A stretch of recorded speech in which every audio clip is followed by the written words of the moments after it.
করে যাচ্ছি।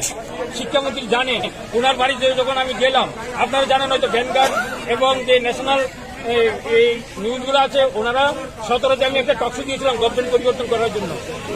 উনি যখন ছিলেন রতনবাবুর বাড়ি আর ইয়েতে শিক্ষামন্ত্রীর বাড়িতে যখন গেলাম, উনি আমাকে বললেন তোকে তো কোথায় দেখেছি। আমি কোথায় দেখেছেন? টিভিতে দেখেছি। গভর্নমেন্ট পরিবর্তন করার জন্য ডাক দিয়েছিলাম আমরা 10,323 তরফ থেকে। তখন শিক্ষামন্ত্রী বিজেপিতে আসেনি। বিজেপিতে শিক্ষামন্ত্রী আসার অনেক আগে থেকে আমরা 10,323 তারা কাজ করে চলেছি। তখন এই কৃষ্ণনগর বিজেপি পার্টি অফিস ছিল। বিজেপি পার্টি অফিস থেকে আমাদের 10,323কে 2টা গাড়ি দেওয়া হতো বিভিন্ন সারা ত্রিপুরাতে ঘুরে ঘুরে কাজ করার জন্য।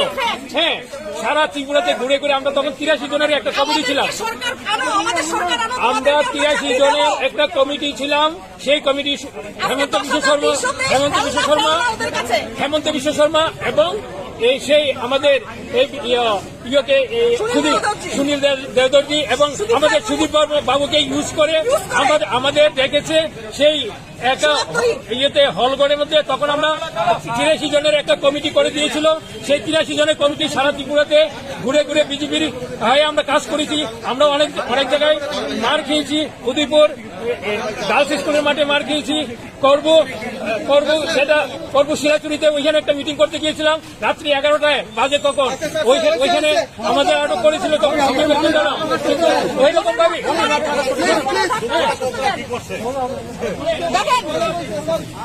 अभी भी चल रहा है, तो अभी नंबर एग्जैक्ट नंबर तो अभी हमें पता नहीं है। जैसे एक बार पूरा काउंटिंग होगा तो मैं आपको बता सकता हूँ। अच्छा, आप लोग मतलब जो विरोधी दल है, जो विरोधी पार्टी है, वो लोग भी तो आए दिन मतलब मिचिल मीटिंग करते हैं। उन लोगों को तो आप अरेस्ट नहीं करते हो ना? कभी नहीं हुआ है। तो एक हुआ था, हम लोग उसके ऊपर भी हम लोग केस कर रहे हैं। कल भी हुआ है। अरे आप क्या बोलना चाहते हैं? कल भी हुआ है, इसीलिए हम लोग केस कर रहे हैं। तो इन लोगों के ऊपर तो हम लोग अरेस्ट कर रहे हैं। नहीं मान रहे तो हम लोग इनके भी केस करेंगे। बहुत सारे दल है जो आए दिन पेट्रोल डीजल के ऊपर भी आंदोलन करते हैं। ये आए दिन चलता रहता है, लेकिन 10,323 को आप लोग आए दिन चलता नहीं रहता है। हम लोग ये जो चुप के जब लोग कर रहे हैं, तो हम लोग जब तक वहाँ से जा रहे हैं तो लोग भाग जा रहे हैं। हम लोग इनको भी समझाए थे कि ना करें, अगर कर रहे तो फिर हम लोग अरेस्ट करना था। इसके अलावा कुछ नहीं। सर, आज जो प्रोटेस्ट करने आया है तो कौन था और किस लिए प्रोटेस्ट कर रहा था, और अभी आप लोगों को किसने डिटेन किया है?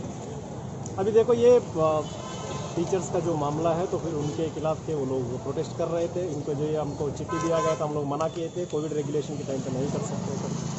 जैसे हो रहे हैं तो फिर इनको मना किया, तो बाद में भी कर रहे हैं तो फिर हम लोग इनको डिटेन किया है। एग्जैक्टली कितने लोगों को डिटेन किया अभी तक काउंट नहीं हुआ है। तो जैसे एक बार डिटेंशन सेंटर में इन्फॉर्मेशन मिलेगा मैं आपको जरूर बताऊँ। सर, परमिशन क्यों नहीं दिया गया? तो परमिशन कोविड रेगुलेशन की वजह से हम लोग नहीं दिया गया था। अभी जैसे सबको पता है कि अभी कोई पॉलिटिकल गैदरिंग या कोई भी गैदरिंग मना है, तो इसीलिए हम लोग परमिशन नहीं दिए। लेकिन कल परसों उसके पहले भी उसके ऊपर भी हम लोग एक्शन ले रहे हैं। जैसे इसके ऊपर भी ले रहे हैं, सबके ऊपर हम लोग एक्शन ले रहे हैं। अभी आपके पास कोई फिगर है कितने डिटेन किया है? अरे तो अभी तक काउंट नहीं किया है, तो जैसे काउंट होगा तो मैं बताऊँ। अभी भी लोग गाड़ी में है, तो फिर हम लोग डिटेंशन सेंटर में लेके जा रहे हैं। जैसे होगा मैं आपको जरूर बताऊँ। सर, और टीचर वालों ने बोला है कल थाना से परमिशन लिया, वो थाना में परमिशन नहीं लिया है। थाना में परमिशन के लिए चिट्ठी दिया गया था, वो भी थाना में नहीं दे सकते, आप SDPO को देना है। तो जैसे दिया फिर हम लोग उसको मना भी किया, फिर भी वो लोग इसको ना मानते हुए ये किए थे। फिर हम लोग एक्शन ले। उन लोगों को कहाँ डिटेन करके लिया था? अभी उसको पुलिस लाइन में डिटेन किया गया। तो जैसे डिटेन सेंटर को हम लोग डेसिग्नेट किया, तो वहीं से हम लोग